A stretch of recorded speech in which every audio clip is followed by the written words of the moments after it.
கொஞ்சம் நீ வெளியில வாங்க.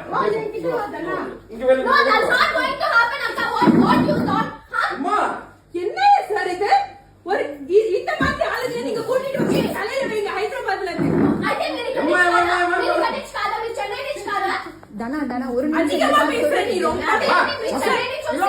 கதவை சாத்துங்க. தனா எல்லாம் வெளிய போயிட்டு நான் சொன்னதே எங்க மாட்டறக்கு நான் வயசுல விடு நீ வா சம்பந்தம் இல்ல வாமா நான் வெளிய போயிட்டு நீ ரொம்ப சந்தியா தனா அனு என்ன தனா சந்தியா என்ன பிராங்க் பண்றீங்களா ரெண்டு பேரும்? அடிச்சுக்கங்க, தள்ளுங்க வாங்க அடிங்க போய்